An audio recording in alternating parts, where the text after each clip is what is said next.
ಯಾವುದು ಒಳ್ಳೆ ರೀತಿ ನಮ್ಗೆ ಸಿಗ್ತಾ ಇಲ್ಲ. ಕೊನೆಯಿಂದ ಅದು ಸ್ವಲ್ಪ ಹುಷಾರಿರೋದು ಒಳ್ಳೆ, ಪ್ರಿಕಾಷನ್ಸ್ ಇರೋದು ಒಳ್ಳೆ. ಈ ಸಲ ಬರುವಂತ ಕಾಯಿಲೆ ಘೋರವಾಗಿದೆ.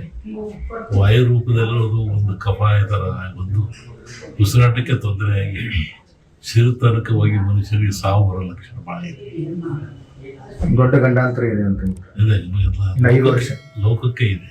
5 ವರ್ಷ ಈ ಕಾಯಿಲೆ 5 ವರ್ಷ ತನಕ ಸಿಂಪ್ಟಮ್ಸ್ ಇರುತ್ತೆ. ಅಂದ್ರೆ ಕಮ್ಮಿ ಆಗುತ್ತೆ, ಹೋಗುತ್ತೆ, ಬರುತ್ತೆ. ಇದ್ರ ಆಯುಷ್ 5 ವರ್ಷ ಇದೆ. ಅಷ್ಟೇ ಅಲ್ಲದೆ ಈ ಬಾರಿ ಮಳೆನೂ ಬೇಗನೆ ಮಾನ್ಸೂನ್ ಸ್ಟಾರ್ಟ್ ಆಗಿದೆ. ಜಲಪ್ರಳಯದಂತ ಏನಾದ್ರು ಲಕ್ಷಣಗಳಿದೆ?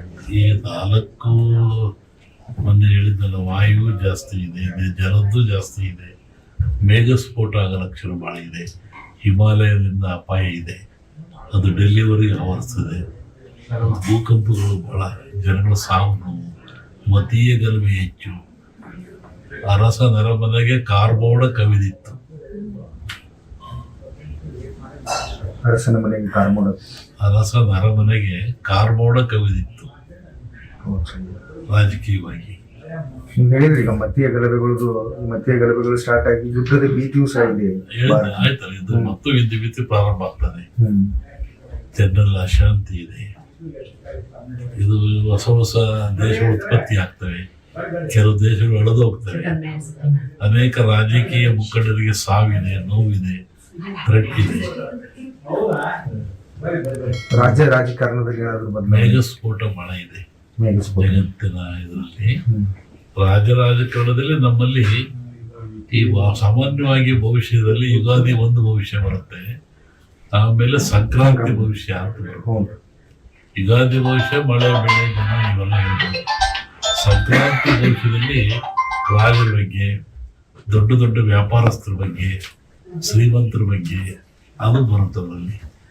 ಸಂಕ್ರಾಂತಿಯವರಿಗೇನು ಸರ್ಕಾರಕ್ಕೆ ಅಪಾಯ ಇಲ್ಲ, ಸಂಕ್ರಾಂತಿ ಭವಿಷ್ಯ ನೋಡಿ ಹೇಳ್ಬೋದು ಏನಾಗುತ್ತೆ. ಆ ಮಧ್ಯೆ ಹೇಳಿದ ಕಾರ್ಮೋಡ ಕವಿದೀತು. ಹೇಳಿದ್ರಿ ಈಗ ಮತೀಯ ಗಲಭೆಗಳು ಸ್ಟಾರ್ಟ್ ಆಗಿ ಯುದ್ಧದ ಭೀತಿಯೂ ಸಹ ಇದೆ. ಆಯ್ತಲ್ಲ, ಇದು ಮತ್ತು ಯುದ್ಧ ಭೀತಿ ಪ್ರಾರಂಭ ಆಗ್ತದೆ. ಜನರಲ್ಲಿ ಅಶಾಂತಿ ಇದೆ. ಇದು ಹೊಸ ದೇಶ ಉತ್ಪತ್ತಿ ಆಗ್ತವೆ, ಕೆಲವು ದೇಶಗಳು ಅಳೆದು ಹೋಗ್ತವೆ. ಅನೇಕ ರಾಜಕೀಯ ಮುಖಂಡರಿಗೆ ಸಾವಿದೆ, ನೋವಿದೆ, ಥ್ರೆಟ್ ಇದೆ. ರಾಜ್ಯ ರಾಜಕಾರಣದಲ್ಲಿ ಏನಾದ್ರು ಮೇಘಸ್ಫೋಟ ಬಹಳ ಇದೆ ಜಗತ್ತಿನ ಇದರಲ್ಲಿ. ರಾಜಕಾರಣದಲ್ಲಿ ನಮ್ಮಲ್ಲಿ ಈ ಸಾಮಾನ್ಯವಾಗಿ ಭವಿಷ್ಯದಲ್ಲಿ ಯುಗಾದಿ ಒಂದು ಭವಿಷ್ಯ ಬರುತ್ತೆ, ಆಮೇಲೆ ಸಂಕ್ರಾಂತಿ ಭವಿಷ್ಯ ಅಂತ ಬರುತ್ತೆ. ಯುಗಾದಿ ಭವಿಷ್ಯ ಮಳೆ ಬೆಳೆ ಜನ ಇವೆಲ್ಲ ಹೇಳ್ಬೋದು. ಸಂಕ್ರಾಂತಿ ಭವಿಷ್ಯದಲ್ಲಿ ರಾಜರ